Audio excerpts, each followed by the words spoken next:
Good evening, ladies and gentlemen, and welcome back. My name is Adam Korakiwala, and I'm a junior here at ASB. Much of ASB's one-to-one laptop program has its roots in the work of our next speaker, Mr. Bruce Dixon.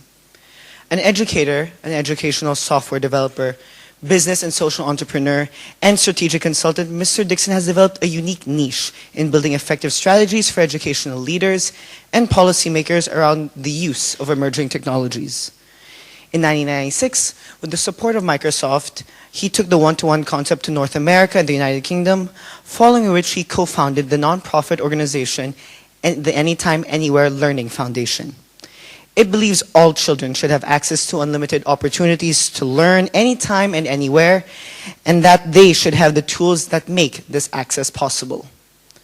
He consults to schools, school districts, ministries of education, corporations around the world, and speaks regularly at international conferences. In his talk today, Mr. Dixon discusses the disparity between innovation in education and how little of that is realized on any scale. He'll explore the possibility that what we already know about learning, combined with emerging technologies, might allow us to truly create a school for everyone. Without further ado, Mr. Bruce Dixon.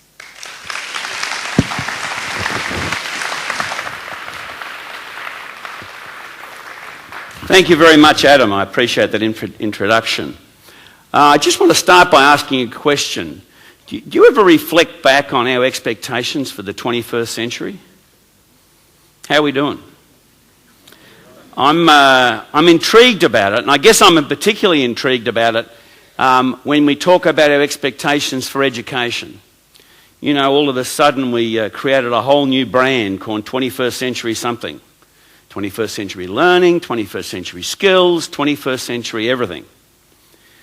And I think that, there's been a lot of progress and a lot of things that have been happening in the last 10 years, because remember, we're 10% of the way through this century that we had so much expectations for. But I regret that we haven't achieved more. Because I think actually we're very aware of what we need to do.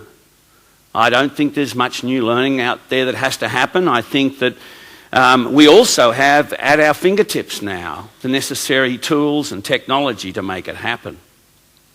And that's why I want to sort of share with you an idea about using universal access as a platform for universal education in a notion that we're calling a school for everyone. And as I said, this is not a new idea. I mean, this thinking's been around for a long time. There are many people who have been writing about it for decades. And just in recent years, Will Richardson, who was referred to, one of our earlier speakers, talked about decoupling school and education. People like Clayton Christensen, of course, in Disrupting Class, has talked at length about the possibilities for us.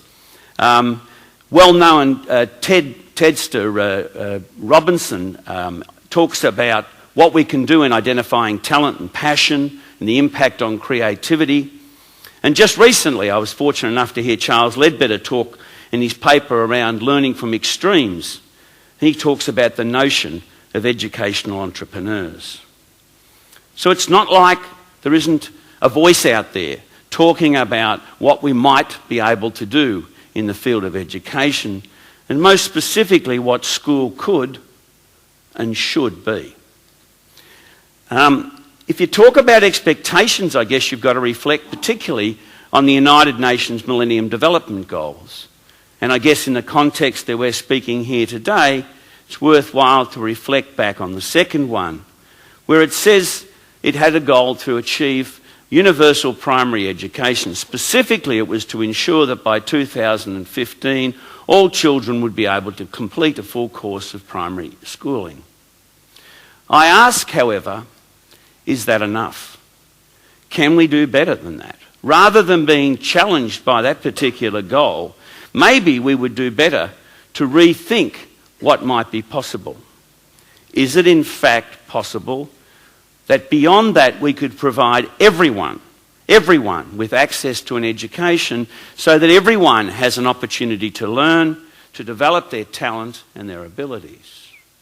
So that rather than have our goal neatly tucked away in what we call primary education, wouldn't we be better to refer to our goal as to provide learning opportunities for all the time, anytime, anywhere, whenever, however it was useful to them? I don't know whether you've reflected on some of the statistics that are out there, but John Bransford, who works at the Life Centre at University of Washington, talks about the time that we actually spend inside the formal environment of school. And that statistic, give or take a few percent, is less than 20% of our waking hours each year. And when you extrapolate the time that we're at school across our lifetime, in fact, our time in the formal learning environment is a very, very small part of our life. Yet what do we do to provide for all that time that we're not inside that formal environment? Let's have a look at what we know. First thing I think that we know universally is that everyone has a capacity to learn. Second thing we know that traditionally, too often, learning is associated as something that only happens at a place called school. And the third thing, unfortunately, and it's often not stated, is that often we say too many times that learning can only happen when we are taught. And in many ways, we're intimidated by the idea that maybe learning happens without being taught. That's not to downplay the role of explicit teaching and explicit instruction. But absolutely, I think too often we probably tie the two together. So many people today, and in those books that I referred to earlier and other places ranging back from the days of Dewey, have talked about the challenges for our current models of school. And no, our schools don't look like that one on the screen there. I'm not inferring that for 1 second. But if you actually look at it objectively, if you look at what school, our current model of school, can provide for, surely you must come to the conclusion that it's reaching its limits to growth. When you look at some of the statistics on there, you understand that attracting quality educators to the profession is becoming harder each year. As you can see from the statistics, some 50% of teachers, new teachers, leave the profession within 5 years. I'm proud to say my youngest daughter's about to join, and I hope she certainly stays longer than 5 years. In developed countries, we have a struggle to keep our students at school. Indeed, in countries like North America, in England and Australia and other countries, over a third of our young people don't see out the 12 or 13 years of formal education. And in developing countries, we don't seem able to address the needs of those 100 million plus young people who can't get to school without equating those hundreds of millions of people in those countries who aren't getting an adequate education. Additionally, in developed countries, it's not enrolment and access that's the issue. It's delivering reliable quality at scale.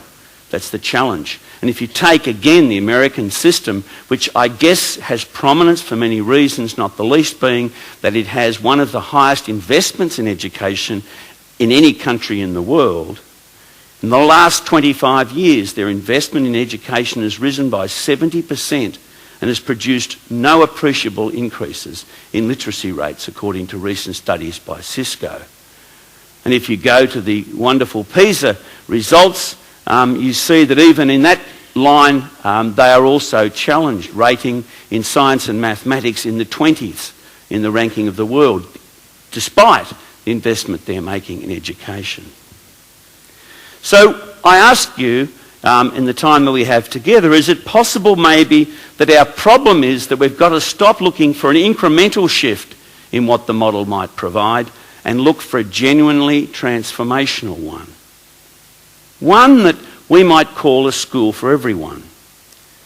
Now, a lot of the ideas that we're pulling together here in the school for everyone, as I said, are not new. But we want to try and give it some concreteness. Just as Adam mentioned in the introduction, the idea of giving young people computer access was not a new one back in 20 years ago, and it's exactly 20 years ago today when we started, 20 years ago this month, was not a new one. It was simply giving some concreteness to us in the strategies that were built over that period that has now made it a reality. So what is possible? How can we bring about this notion of what we're calling a school for everyone? Because with such a model of contemporary schooling, we'd have to understand that where we learn will change, that when we learn will change, that what we learn will change, and of course, how we learn will change. And we have to ask ourselves, what are the implications of those ideas?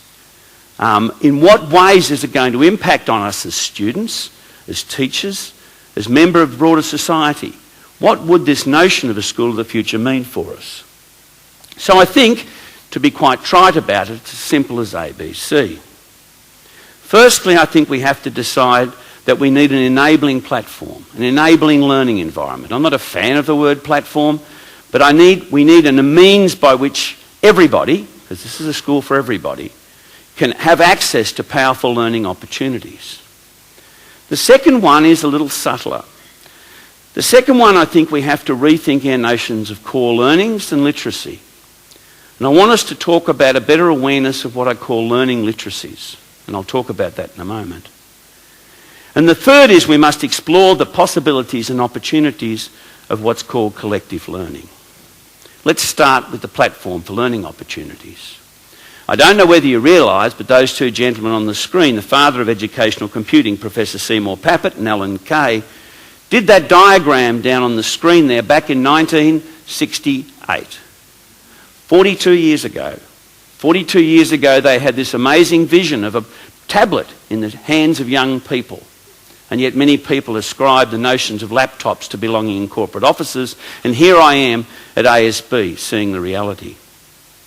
And do we have that platform now available for more than just those students in wealthy schools or independent schools, which is much of what happened in the early 90s?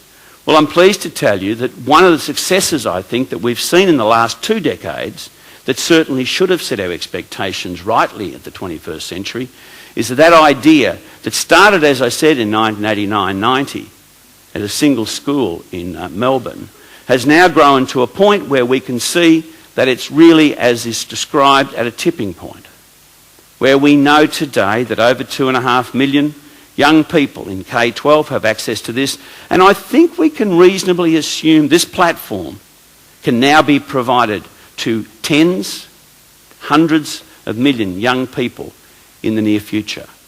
So I think we should start making plans about that. And you might say to yourself, well, that seems obvious. Let me tell you, up until very recently, many people never believed that was possible. Let's look at what I've called the learning literacies, the B in the ABC. And we've had a couple of reflections on this today already in the presentations, and I know a number of people have talked about this, not the least Ken Robinson. You see, I think we've got to go before the case. You know, as someone who had absolute enjoyment in teaching young people how to read, particularly how to read, I'm not trying to demean that task, but I think we've got to go back further.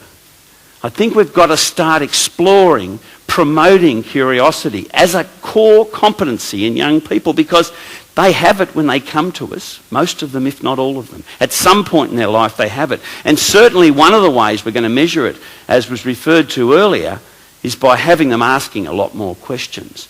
But we have to see that as something that we have to focus on within our schools. I think the thing that slipped under the guard of us, many of us, is the role of what we call self-directedness or autonomous learning. I heard a quote the other day I can't ascribe from a CEO of a large corporation in America who said, "I can no longer afford to employ somebody who isn't self-regulated. I don't have the time if I have to manage them." And yet our young people are in little blocks and little time frames and little bells are ringing, and are we really preparing them for that environment?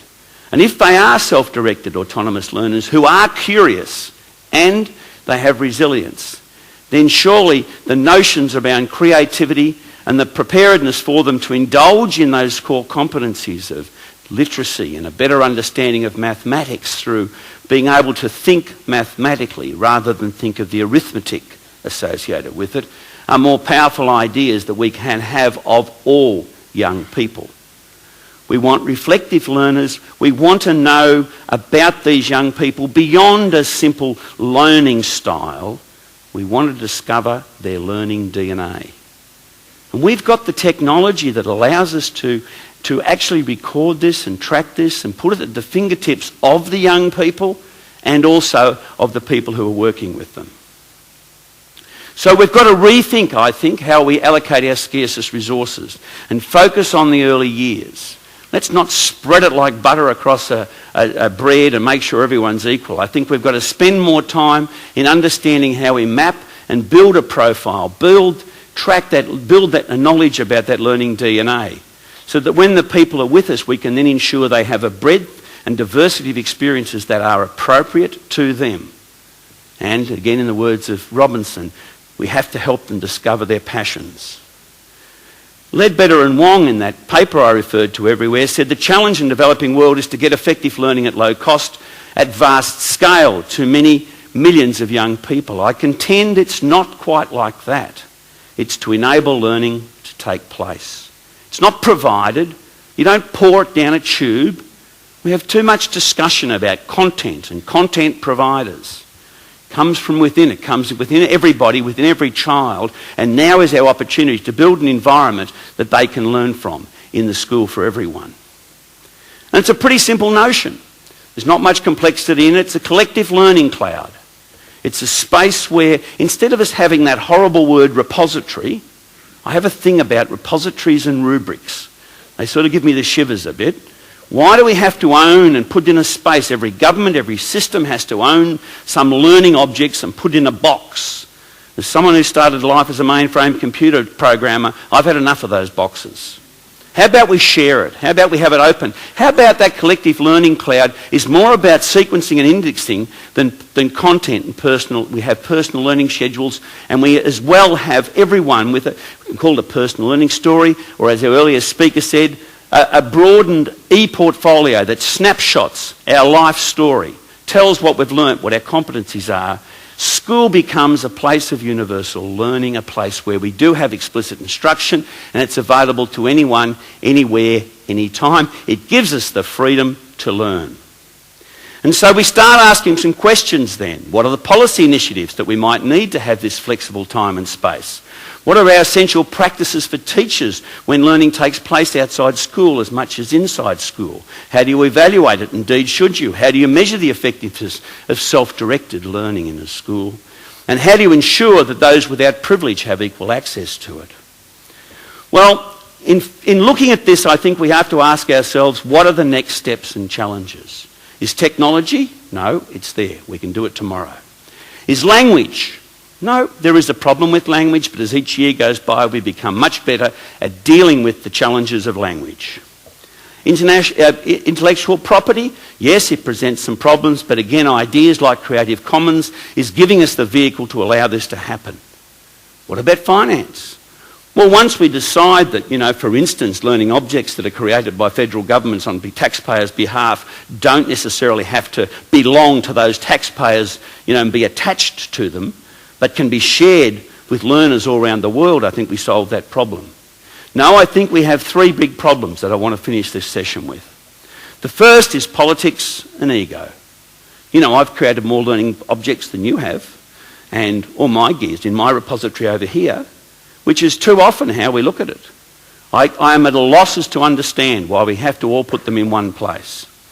Pedagogy we do not understand. We have a real problem in understanding what's the pedagogy about this virtual learning space, and there's much to learn there. But the real challenge for us is not in any of those areas, but what's in our mind. We have to reimagine what this might be, this school for everyone. We have to reconceptualise how we can make this possible, so that indeed we can make learning possible for everyone, every child, at the school for everyone. Thanks very much.